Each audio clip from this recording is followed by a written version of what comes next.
Parque Eólico Arauco. Arauco 1 es un hito de independencia energética para La Rioja, uno de los primeros en tener la mayor capacidad instalada e interconectando al sistema nacional. Un cambio de paradigma en el desarrollo de la provincia, representando la confianza en la industria local y la convicción hacia un desarrollo sustentable.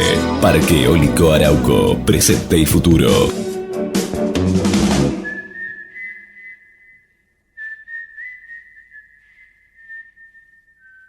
Shell Argentina auspicia este programa. Naturgy informa. Ante la emergencia sanitaria, quédate en casa. Podés realizar todos los trámites online a través de nuestra oficina virtual ingresando a naturgy.com.ar o llamando a Fonogas al 0810-333-46-226. Mantenete informado en nuestras redes sociales, siguiéndonos en Facebook, Twitter e Instagram. Ante emergencias, comunícate con el 0800-888-1137. Al coronavirus le ganamos entre todos. Probá Viaggio Expresso, el café 100% natural en cápsulas compatibles. Comprá online en tiendaviaggio.com.ar. Con envío a todo el país o en su boutique ubicada en Salguero 2626 Palermo. Viaggio Expresso, el verdadero sabor del buen café. Conoce los canales alternativos de Banco Provincia y realiza tus operaciones de forma rápida y segura desde donde estés. Podés utilizar Banca Internet Provincia VIP,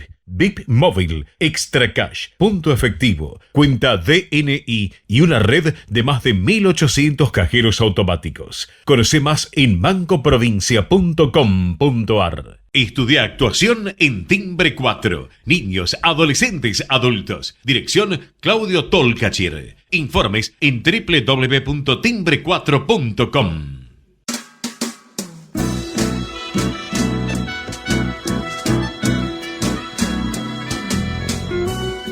Entrevistas con los protagonistas de la política, la cultura, el espectáculo, la música y el deporte. Un diálogo abierto para pensar desde una óptica diferente.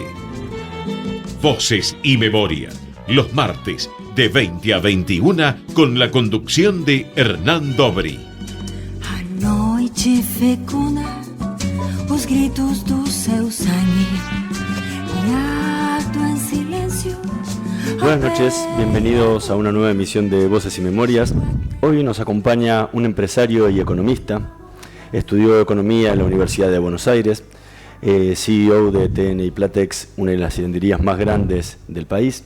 Es el creador de la Fundación Proteger, ha publicado artículos en diarios y revistas y hace muy poquito tiempo publicó el libro Revolución Impositiva, la decisión política que elimina la inflación y la pobreza y cambia nuestro futuro. Hoy nos acompaña en Voces y Memorias Teddy Caragosian. Muchísimas gracias por estar con nosotros. Hernán, gracias por invitarme. ¿Qué te atrae y por qué sos empresario? El peligro. Yo nací empresario, yo nací en una familia industrial y para nosotros, así como para los artistas, componer una obra es un placer, digamos. Para nosotros los industriales especialmente, vemos que nuestro don es la posibilidad de generar empleo y productos, digamos, que la gente quiere, y en ese sentido, en los casos como los míos, digamos, que lo mamamos de chico, terminamos queriendo repetir una experiencia agradable, digamos, que vimos en nuestros padres. La Argentina es muy difícil porque mientras en el resto del mundo los empresarios y especialmente los industriales están todo el tiempo pensando en un nuevo producto, un nuevo consumidor, en una nueva forma de vender, en la Argentina estamos más del 70-80% del tiempo pensando de dónde va a salir el dinero, cómo vamos a hacer para llegar el día de mañana, cómo pagar mejor sueldos, si el dólar va a subir, si el dólar va a bajar, si van a subir los impuestos, si va a haber doble indemnización, no va a haber doble indemnización. Y ese tipo de cosas, digamos, hacen que para una persona que lo ve desde afuera sea bastante horrible la vida de un empresario en la Argentina, digamos. Si bien está la caricatura de que nosotros nos quedamos con todo el dinero y que vivimos de joda y ese tipo de cosas. La realidad es que en la Argentina cada vez tiene menos empresarios. Y eso se produce porque aún con todo el placer que genera lo que yo te dije al principio, muchos empresarios muy correctos y que son de muy buena estirpe terminan fundiéndose, digamos. Y eso es quizás algo que deba cambiar. Desde chico ya ibas a la fábrica con tu papá. ¿Qué te atraía en ese momento cuando lo veías de chico entrar a una empresa? Yo iba de chico y de muy chico, digamos a los 6, 7 años, iba a la fábrica que estaba en San Martín. Teníamos los rollos de tela y si cierro los ojos puedo acordarme el olor al algodón, digamos. Y nosotros con mis hermanos nos hacíamos unas espadas de madera y jugábamos arriba de los rollos de tela. Hoy se lo prohibiría a mis hijos o a mis nietos porque me imagino todos los productos fallados que vendíamos con todas las pisadas de los zapatos y todas esas cosas, digamos. Pero bueno, mi papá me dejaba hacer muchas cosas, digamos, y ese amor que tengo hoy por nuestra industria textil, por la industria en general, pero por la industria textil en mi caso, viene probablemente de ese momento que yo jugaba en las telas, en las fábricas. Los empleados de las fábricas nos hacían carritos, jugábamos con ellos, me invitaban a conocer algo. Y ese mismo amor es el que yo creo que transmití a mi hijo, digamos, del mismo modo, es decir, mostrándole, mientras era chico, solo la parte linda de ser industrial, digamos. La parte fea, después tienen tiempo para aprenderla, pero lo más importante, cuando son chicos en una empresa familiar, es que conozcan la parte buena, la parte linda, digamos. ¿Y con qué soñabas esos años que jugabas a las espadas ahí en el medio de la fábrica? Nunca pensé en esos momentos, digamos, que tendría que hacer el papel de recaudador de impuestos para el rey Arturo, digamos, porque hoy en ese momento jugábamos a Robin Hood y ese tipo de cosas, digamos, y leíamos las historias. Y alguna vez he dicho en un reportaje, digamos, que yo me sentía hoy como el malo de la película, el malo del libro de Robin Hood, porque hoy me convertí más que en empresario, un recaudador de impuestos para mantener un estado elefantiásico, digamos. Pero no, lo que pensaba, bromas aparte, la imaginación de un chico es ver al padre como algo muy grande, y el tiempo me mostró que mi padre tenía fallas, era una persona humana y que lo que podía hacer él era lo mismo que podía hacer yo y que tenía la obligación moral de trabajar, digamos, para tratar de ser mejor que él, que es lo que también me impartía. Y nuevamente, con la misma secuencia, digamos, tengo la esperanza de que mis hijos sean mejores que yo. ¿En esa época soñabas con trabajar en la empresa de tu papá o o querías hacer otra cosa? Para serte honesto, muchos amigos míos pensaban en cosas diversas. A mí nunca se me ocurrió trabajar fuera de la empresa. No tuve, soy hijo mayor, digamos, y el mandato familiar de una familia armenia en ese momento, digamos, una familia industrial, a mí me pasó, digamos, por la sangre, y la verdad nunca sentí ninguna obligación de demostrarle a mi padre que podía hacer las cosas mejor afuera y volver a entrar, que muchos lo hacen. Pero eso tiene un riesgo, porque a veces las empresas sucumben porque no tienen sangre joven, digamos, y cuando eso sucede, cuando la persona vuelve, ya la empresa está torcida y ya no tiene solución. Así que bueno, en el caso mío no me costó nada, digamos, esa decisión, y todavía hoy la recuerdo con mucha alegría y estoy muy contento que 40 años después de tener responsabilidades ya, aún puedo disfrutar el día a día. Hay años que no lo disfruto, por supuesto, pero una vez que resuelvo el problema, una vez que sobrevivo a una crisis más, hay que saber que yo he sobrevivido en 40 años a 8 crisis, digamos, y una más dura que la otra, digamos. Pero estamos acá, seguimos peleándola y quién sabe, digamos, tengamos mejores, yo creo que vamos a tener mejor futuro, digamos, pero bueno, el tema es cuánto va a durar, cuánto vamos a darnos cuenta, cuántas veces tenemos que chocarnos con la misma piedra, digamos, para darnos cuenta que la solución de la Argentina no está en el gasto, está en la producción, digamos. Y que en la medida que los argentinos trabajemos podemos pagar nuestras deudas y enriquecernos, y en la medida que consumamos nos comemos las entrañas y luego hay que ponerse a trabajar. Estamos en esa parte del ciclo donde comienza la necesidad de empezar a trabajar fuerte, y bueno, esperemos que sea con provecho, digamos, pero provecho en el sentido de que las empresas empecemos a ganar dinero, que podamos emplear gente, que esta gente que empleamos nosotros tengan un mejor futuro, visualicen un mejor futuro, se alimenten mejor, se eduquen mejor, digamos, y todo eso funcione bien.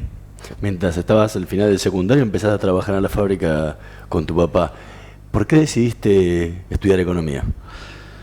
Yo... Podría haber sido administración de empresas, sí, ¿no? Sí, buena pregunta. Primero, cuando yo siempre fui muy bueno para matemáticas, y la verdad es que quería estudiar ingeniería, pero ingeniería en esa época llevaba 8 o 10 años, y yo quería trabajar con mi padre también. No digo que la economía es más fácil, pero es mucho más fácil que lo que era ingeniería en esa época. Hasta gente como yo podía estudiar economía. O sea que viendo los resultados de muchos economistas que hay en el mercado, yo te diría, digamos, que estamos subeducados, digamos. No estamos al nivel de los ingenieros de la época. Pero llevaba mucho tiempo ser ingeniero. Hice el servicio militar, hice 14 meses. A mí me tocó estar la noche del 23 de diciembre del 1978, cuando casi entramos en un delirio, casi entramos en guerra con Chile. Y bueno, ese año ya empecé a hacer la facultad y me llevó 5 años de facultad y trabajo, pero yo ya empecé a trabajar en el año 78. Es decir, mira, ahora no me doy cuenta, ya son 41 años, digamos. Y la verdad es que a mí la economía me sirvió, y cuando muchos me preguntan qué es economía, yo explico que economía es la posibilidad de tratar de comprender el futuro, de hacer un escenario y situar a la empresa donde uno cree que van a estar las cosas dentro de X años, digamos. El administrador toma esa información y trata de administrar el día a día de la empresa, y el contador explica lo que sucedió en la empresa, digamos. Si fueran los 3 términos, yo estoy entrenado para pensar a futuro, digamos. El administrador en el día a día, por supuesto, también piensa en el futuro, digamos, pero más en el día a día, y el contador en el pasado. Y mi desvío, si querés, mi bias de pensamiento es que yo siempre trato de pensar a futuro, y soy optimista. Tengo ese otro desvío de ser un tipo optimista. Entonces, la combinación esa de creer que uno sabe lo que va a suceder, aunque esté errado, y de ser optimista, me permite a mí ser un empresario que ha invertido durante toda su carrera, y en 40 años he multiplicado por 40 lo que mi padre me legó. Muchos empresarios que han hecho carreras de ciencias económicas, luego hicieron posgrados, sí, maestrías, doctorados, etcétera. ¿A vos nunca te atrajo? Sí, yo hice, fui una de las primeras camadas del IAE. En el año 89, si mal no recuerdo, terminé, y me fue muy útil. Hoy el IAE es una super universidad, la Universidad Austral, digamos. En esa época teníamos unos cuartuchos, digamos, chiquitos, donde éramos 20, 30 personas,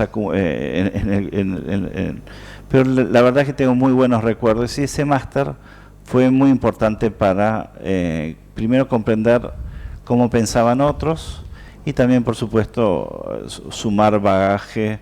Yo hacía 4 o 5 años que trabajaba en mi empresa, mejor dicho, hacía casi 10 años que trabajaba, pero hacía 4 o 5 años que yo ya dirigía mi empresa. Entonces, cuando yo hice el máster, era muy interesante porque, bueno, había gente que eran gerentes y había gente que, como en el caso mío, dirigía. Y las posiciones son distintas, claro, nuestras visiones son distintas. Me resultó muy útil, y yo recomiendo a toda la gente a todos los empresarios que tienen empresas, que es muy bueno tener más instrumentos para poder manejarse, digamos. Estamos conversando con Teddy Caragosian. Vamos a escuchar el primer tema que eligió para esta noche de Voces y Memorias, Paraje Bandera Bajada, en la voz de Tránsito Coco Morala.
Tránsito Cacamarola, tema que eligió Teddy Caragosian para esta noche de Voces y Memorias. ¿Por qué? ¿Por qué este tema?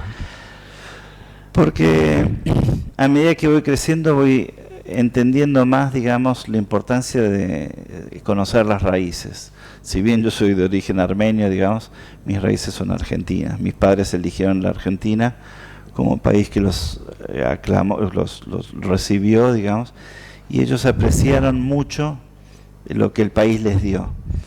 Y yo siento que soy más argentino que cualquiera, digamos.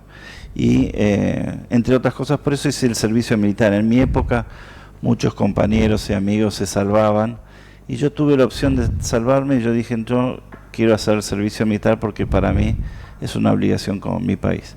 Tanto así que después tuve suerte porque si bien no me presenté en el 82, cuando Malvinas, digamos, pero dije si me llamaban iba.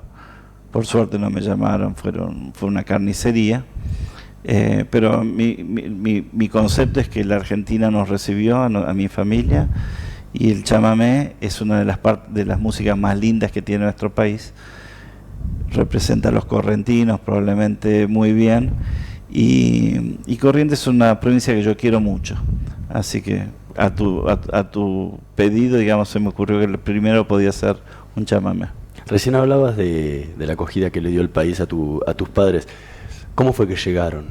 ¿Por qué? Porque llegaron en 48 a la Argentina. La mayoría de la inmigración armenia vino escapando del genocidio a principios de siglo. Sí.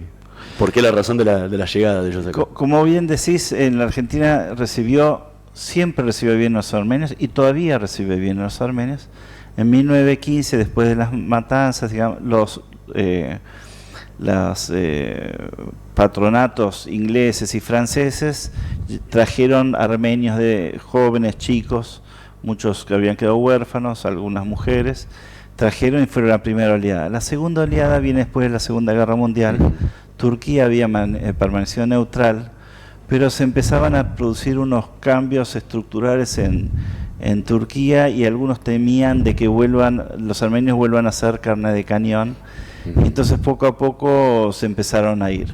Como siempre sucede, algunos se quedaron más tiempo. Mi madre fue una tercera oleada que vino en los años 56, 57, 58, que se escaparon de ahí, porque hubo una noche en Turquía, digamos, donde se rompieron, como la noche de los vidrios en Berlín, hubo una noche donde todos los locales de los armenios y los griegos en Turquía les rompieron los vidrios, vendieron todo, regalaron todo y se escaparon. Así que mi padre vino en el 48, mi madre en el 58, se conocieron acá, un año después nací yo, y a partir todos felices, digamos. Mi padre empieza como un comerciante, no sabe el idioma, se pone a trabajar, año 48, había muchas oportunidades de negocio, y fueron los años donde los argentinos o los inmigrantes mandaban cartas a sus países de origen diciendo que acá la plata crecía en los árboles, y la plata crecía en los árboles. Había muchas oportunidades de negocio. Pero ¿por qué los inmigrantes les iba bien y a los que eran locales no les iba bien? La realidad es que el inmigrante que escapaba de su casa, como el argentino que muchas veces va a España o va a Estados Unidos, sabe que tiene que entrar a matar o morir, digamos. Y entonces trabaja mucho más, se esfuerza mucho más, baja la cabeza mucho más, y ese poco esfuerzo adicional que hace, o mucho esfuerzo, empieza a rendir frutos. A mi padre le fue bien, puso primero una fábrica chiquita de calzoncillos y camisetas que se usaban en esa época. Luego vino parte de la familia, pusieron una fábrica en San Martín, que es donde yo iba a jugar, en la cancha de Constituyentes con mi tío. Y después eso era una estampería, después pusieron una tejeduría, después pusieron una hilandería. Ahí en el año 98 los hijos ya crecieron, en el 98 nos separamos y quedó una parte de la familia de mi tío por un lado, la familia de mi padre por otro, de una forma no traumática, siempre hay un poco de trauma, pero no gran trauma, no muy traumática, digamos. Y ahora seguimos creciendo, nuestros hijos van creciendo, ya está la tercera generación trabajando, y bueno, eso es producto de un inmigrante que vino a trabajar, vino a trabajar y a quedarse, porque es muy duro para el que viene pensando que tiene que volver, o que va a volverse. Ese no progresa. Allá. No, mi papá cuando vino a Argentina, la historia cuenta que cuando mi padre se sube al taxi para venir en barco a Argentina, se olvida el sombrero. No sé si es verdad o es mentira, pero mi padre se olvida el sombrero y quiere volver a la casa. Y mi abuelo le dice, no, este camino no tiene vuelta. Así que viene a Argentina sin sombrero. Esto, digamos, él viene a Argentina para quedarse. Y yo estoy para quedarme, la familia está para quedarse. Nosotros, los esfuerzos que hacemos, a diferencia por ahí de otra gente que se está yendo, es que mi familia sabe que nosotros en esta familia estamos para quedarnos. Así que la peleamos desde adentro. Cuando algunos preguntan por qué yo he hablado públicamente o por qué digo las cosas que digo, es porque yo creo que hay que pelear por lo que uno quiere. Yo quiero la Argentina, mi familia quiere la Argentina, y si yo creo que hay gente que está errada, es mi obligación y siento mi obligación decir que lo está, digamos, y mostrar dónde está ese error. Sí, incluso en el libro decís que toda la enseñanza del Holocausto tiene que ver con los que no hablaron en el momento que tenían que hablar. Exacto. y que por eso hablás y decís las cosas. ¿Qué consecuencias te trae el ser la oveja negra? Sí, del empresariado. Como vos decís, los holocaustos armenios y el judío no se dan porque nadie hablaba, sino que no hablaban lo suficientes y con el suficiente énfasis. Entonces cuando los soldaditos van de a uno, los van eliminando y es muy fácil. Si fuéramos montones de empresarios los que hablásemos, la caricatura actualmente que tiene la sociedad sobre el empresario no existiría. Muchos periodistas se regodean cuando un empresario no les contesta o porque ni siquiera sabe cómo contestarle, porque uno no tiene experiencia de salir al aire hablando.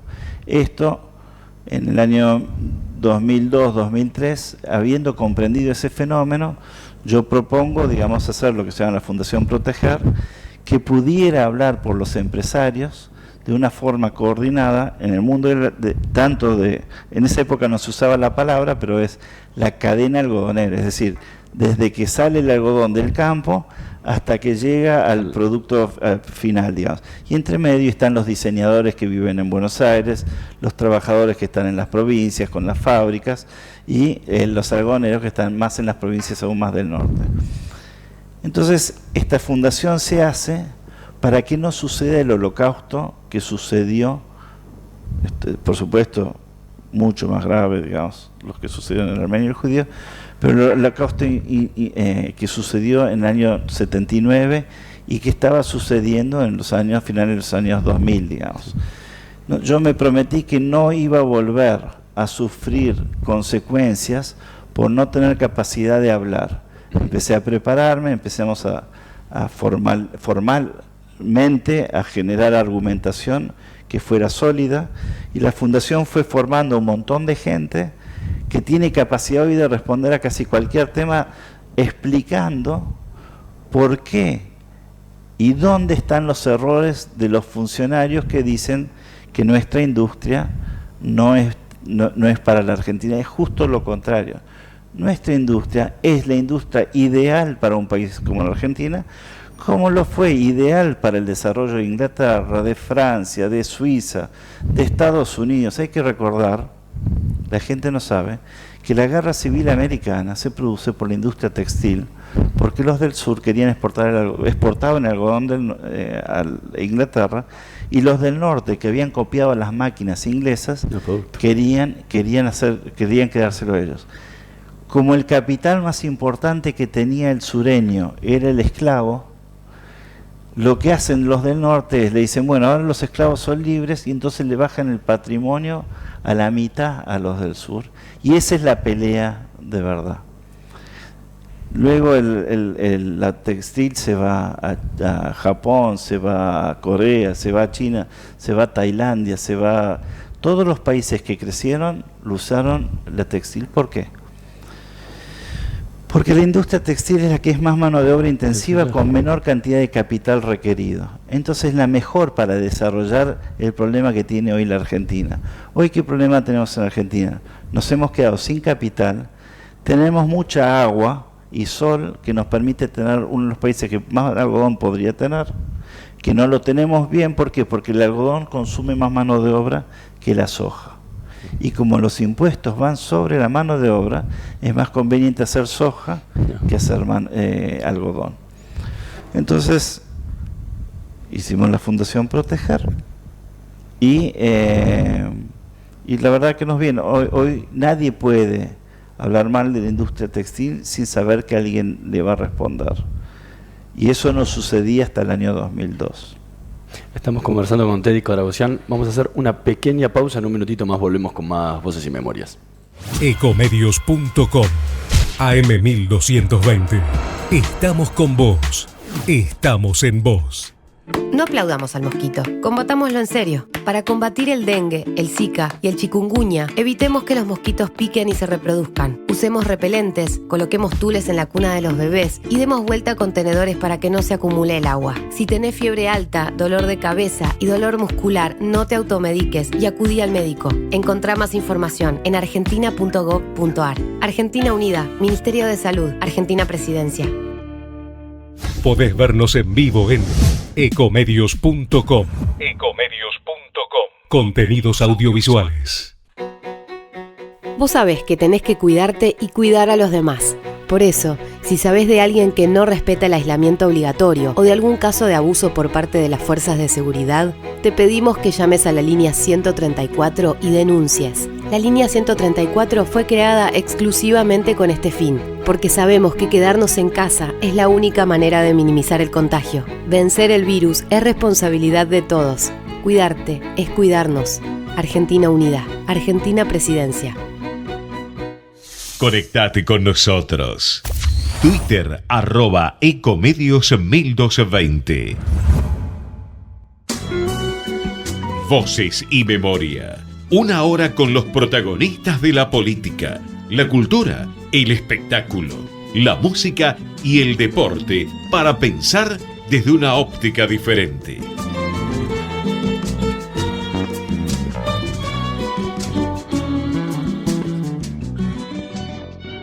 Seguimos en Más Voces y Memorias conversando con Teddy Caragosian. Recién hablabas del nacimiento de Proteger y por qué había surgido. ¿Qué consecuencias te trajo el haber hablado? Sí. Bueno, trajo muy buenas consecuencias en el sentido de que la gente empezó a relacionar la industria textil con gente de verdad, con empresarios, con trabajadores. Empezó a conocer las restricciones que teníamos, pero después también surgen envidias, digamos, el mismo rubro mío, digamos, el mismo colegas, sufren la familia a veces porque cuando uno se expone así, hay gente que habla mal, digamos, los insultos, recibo muchos insultos, digamos, ustedes, los empresarios, digamos, cada tanto me como alguna, digamos, de gente a veces que está de incógnito, o sea, cobardes que están de incógnito, pero también sufro a veces periodistas, digamos, o otros empresarios que creen que saben más, digamos, y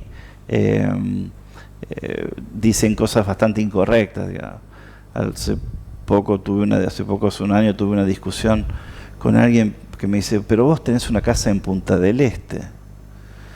Entonces yo lo miro y le digo, vos tenés 28, 29 años, tenés una vida, sos periodista, yo tengo 1000 y pico personas, digamos, y vos creés que yo no tengo derecho a tener una casa en Punta del Este. Entonces se produce ese tipo de reacciones que en otros casos otros empresarios no responden, y a mí me gusta responder primero para hacer notar, digamos, de que tengo sangre, digamos, que en mi industria, digamos, tenés que tener muchos huevos para seguir siendo industrial.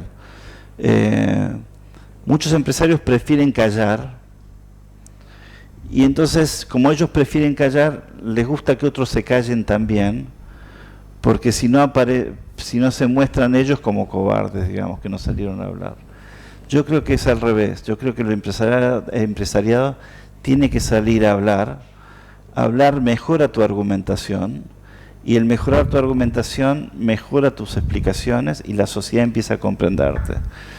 Yo te agradezco mucho la entrevista, digamos, porque es parte de este fenómeno, digamos. Alguien va a escuchar, otros escuchan otro programa, otros escuchan otro programa, pero en la posibilidad que me dan de poder expresarme, yo puedo explicar cuáles son las limitaciones que tenemos, y si 100, 500 personas, no solamente los que somos siempre los mismos, digamos, lo hablamos, la sociedad puede empezar a cambiar un poco lo que piensa del empresariado. Hay que comprender que el empresariado de la Argentina no se aprovecha de los argentinos. El empresario de la Argentina se está yendo de la Argentina porque está podrido de la Argentina. Y entonces a los pocos que estamos o que estamos sobreviviendo, no te digo que nos hagan monumentos, lejos estoy de hacer, pero por lo menos que no nos insulten, digamos. ¿Y del estado de persecución estuviste alguna vez por lo que hablas? Tuve en el gobierno persecuciones. Hay dos tipos de persecuciones. Hay la persecución que es clara, y después está el que si ayudas a 100 tipos y no te ayudan a vos, digamos, es también una persecución. En algunos casos, en el gobierno anterior, tuve montones de inspecciones, gente que me dijo que iba a sufrir un accidente, y en los últimos 4 años no tuve ninguno de esos casos, pero por otro lado tuve un ministro que me dijo, vos no tendrías que estar manejando un Mercedes, digamos. Y yo lo miro y le digo, pero ¿te das cuenta de lo que me estás diciendo? Y le digo, vos sabés lo que hemos invertido, la plata que hemos traído nosotros para mantener la empresa, y de la conversación, el final de la conversación, vos me decís esto. ¿Por qué me lo estaba diciendo? Porque le estaba teniendo que ir a rogar que lo que le había dado a un montón de otra gente también nos lo dé a nosotros. Me dice, pero vos no tendrías que estar hablando, vos no tendrías que tener un Mercedes, me dice, andar en un Mercedes.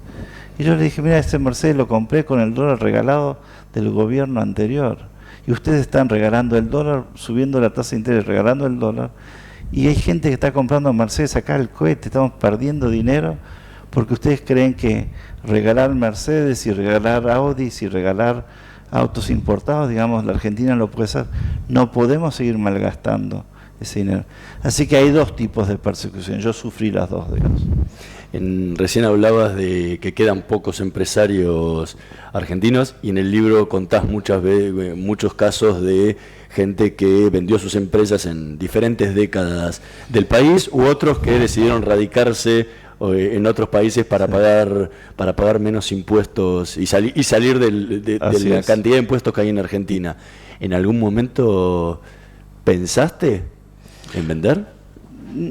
Nunca pensé en vender, pero sí me sentí mal porque muchos me dijeron, ¿por qué no lo hiciste?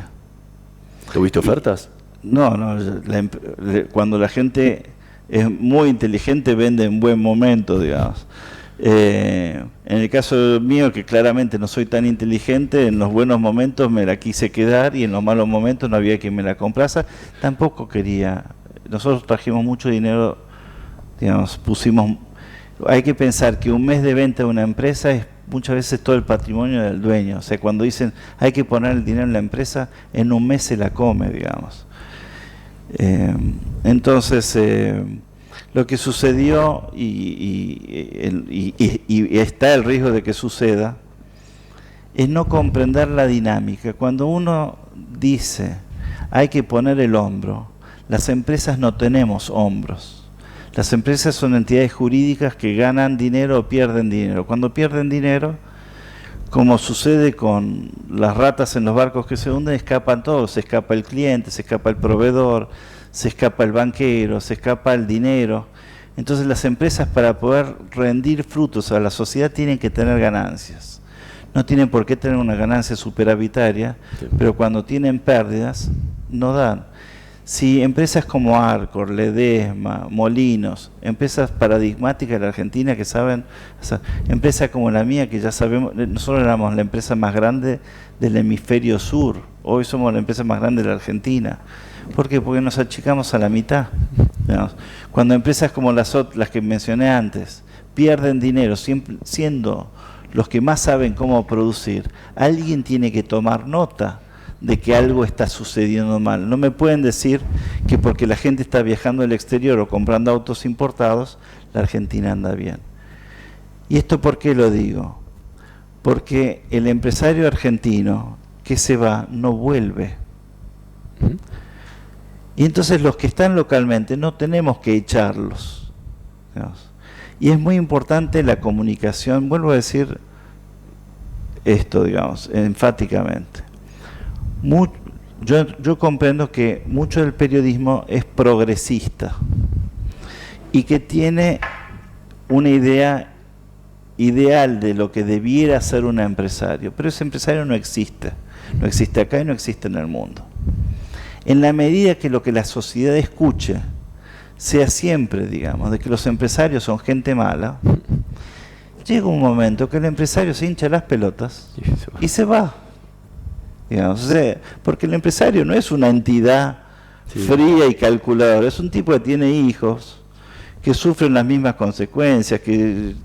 Entonces, si encima la sociedad no aprecia, digamos, su función social, lo que sucede, y entonces hay 300, 400 mil millones de dólares de argentinos que en el pasado eran empresarios, vendieron sus empresas y se fueron. Entonces, por un lado yo digo que no vuelven, por otro lado, si la Argentina crece y se desarrolla, la primera gente que hay que llamar no es a un inglés que no sabe el idioma y no conoce el país, no es un americano, no es un francés, no es un chino. Hay que ir a los tipos estos que tenían empresas de la puta madre en la Argentina y que un día se cansan y se la vendieron.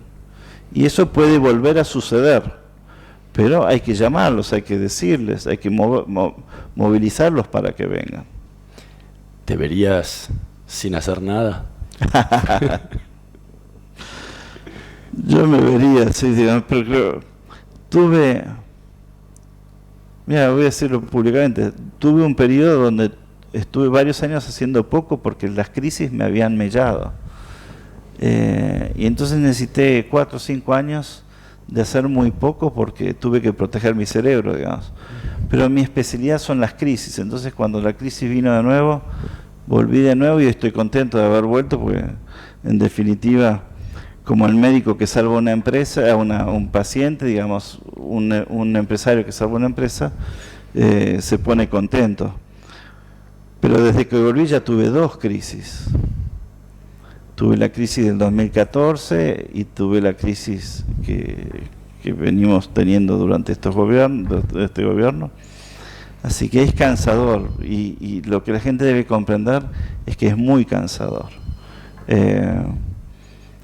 Pero si pudiera hacerlo, la verdad es que hacer nada no, pero si pudiera hacer menos y dedicarme más a ver cómo ser más productiva y nuevos productos, sí me gustaría, porque a mí me cansa, por supuesto esta entrevista no me cansa, pero a mí me cansa tener que luchar contra los molinos de viento de gente que me dice que yo no soy necesario. Y después tenemos que venir nosotros, los no necesarios, a salvar, digamos, a los que se fumaron la guita, digamos. Así que... En el libro planteas todo un sistema, un cambio, un sistema impositivo, sí.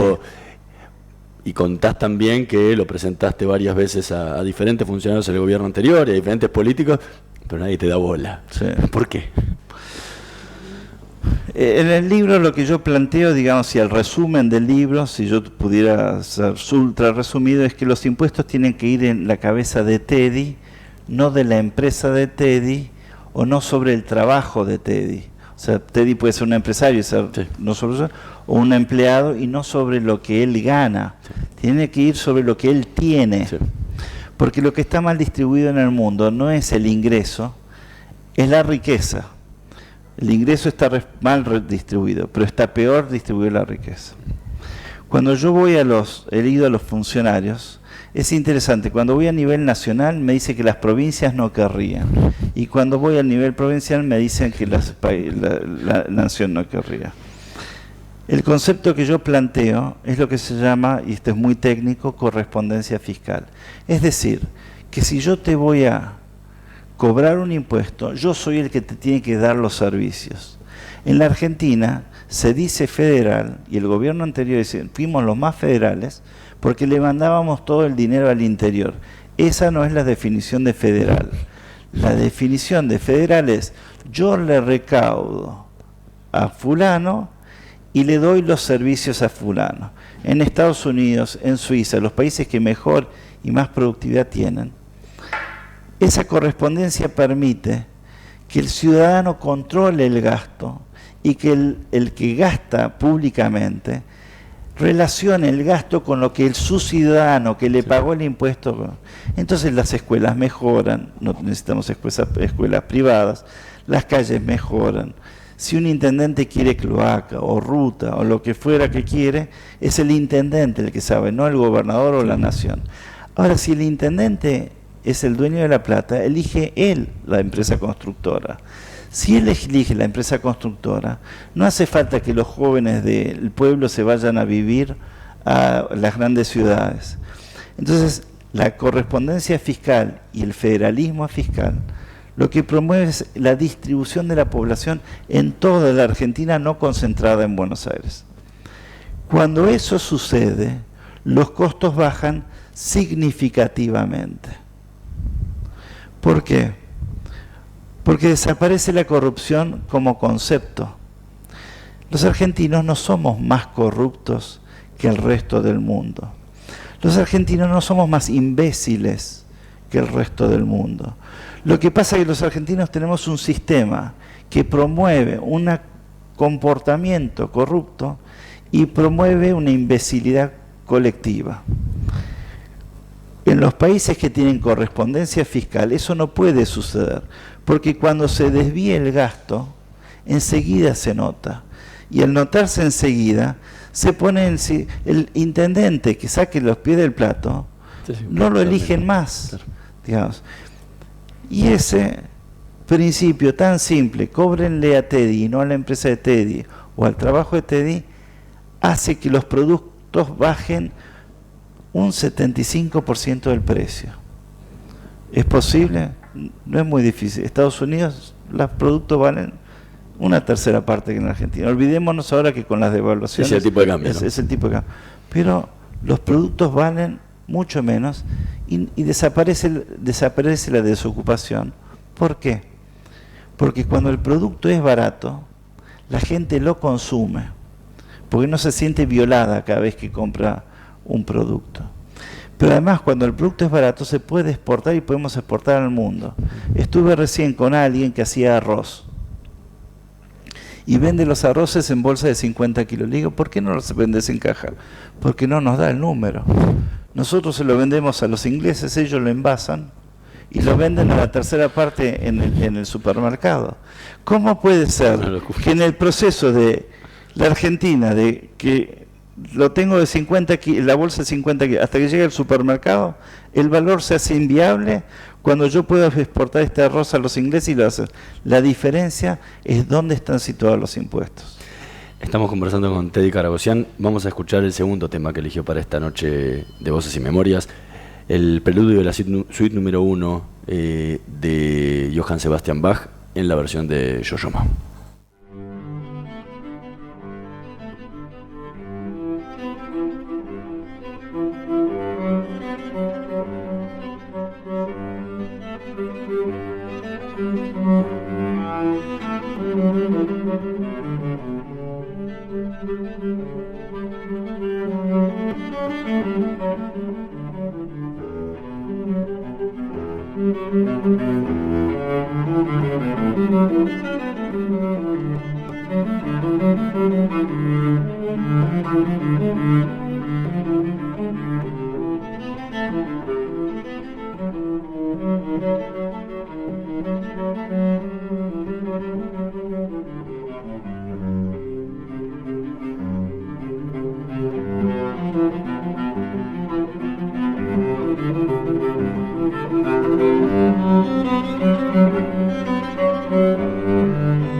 Era el preludio de la suite número 1 para cello de Johann Sebastian Bach en la versión de Yo-Yo Ma que eligió Teddy Karagosian para esta noche de Voces y Memorias. ¿Por qué?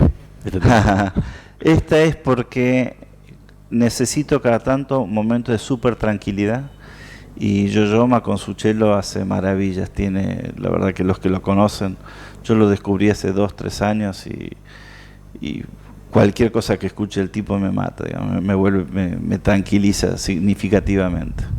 Recién hablabas de la problemática impositiva y todos los cambios que deberían hacer. En alguna entrevista te escuché hablar de la mochila austríaca, como que sería una de las posibles soluciones, ¿no? ¿Qué significa eso para el que no lo entiende? Bien, la Argentina tiene un problema donde la gente cree que está y que va a recibir una buena indemnización. Y la realidad es que solamente en un 30% de los casos recibe la indemnización y las muchas veces que las recibe es solo parcialmente o en cuotas. Es decir que tenemos una fantasía de que estamos protegidos y en realidad no lo estamos. El empleado bueno, por ejemplo, cuando cambia por su cuenta, pierde su antigüedad. Y el empleado malo se hace echar, digamos, arruinando muchas veces las posibilidades de que la empresa sobreviva. La mochila austríaca es un fenómeno, es un proceso donde permitiría la eliminación del fenómeno argentino de que los empresarios no queremos emplear gente, aunque tengamos trabajo. ¿Por qué? Porque pagando un 4% sobre la nómina salarial, trasladaría al ANSES, compraríamos un seguro de indemnización para el empleado, y el empleado se asegura que cuando pasa de una empresa a la otra, esa mochila de su antigüedad lo acompaña porque la siguiente empresa también paga.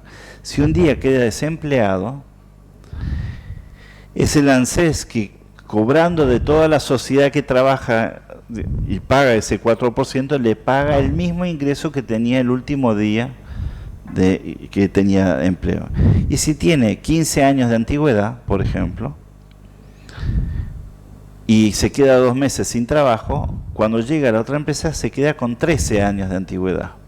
Y la empresa lo toma porque esos 13 años no le pesan a ellos, le pesa al que tiene la mochila, digamos, o sea, son del dueño de la mochila. Ahora, ¿cuál es la significancia y por qué este es el instrumento más importante que podría tener este gobierno de llevarlo a cabo? Porque las empresas no somos sujetos de crédito bancario, porque la antigüedad de las personas, si una persona te dice, mira, mi empresa tiene un prestigio bárbaro, 70 años de antigüedad, el banquero lo que está mirando es que tiene un pasivo laboral enorme. Y entonces no te puede, con todo el prestigio que tiene, no te puede prestar dinero.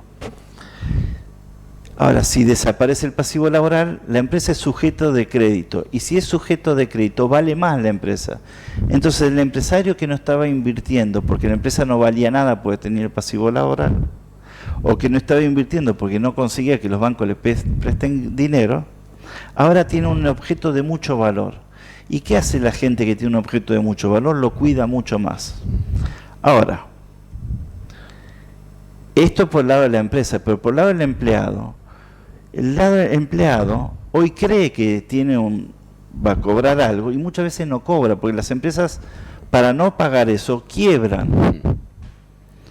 No es que no, sino que como la gente no se va de la empresa porque no quiere perder, el barco que está haciendo agua se hunde porque cada vez tiene más peso, porque vende menos y el peso de la gente es mucho más alto y entonces el barco se hunde más rápidamente. En cambio, si yo soy un empleado y tengo la mochila laboral, lo que hago es, este barco que veo que se está hundiendo, me voy a otro porque o me paga más o me paga menos, pero me voy con mi antigüedad y no pierdo mi privilegio.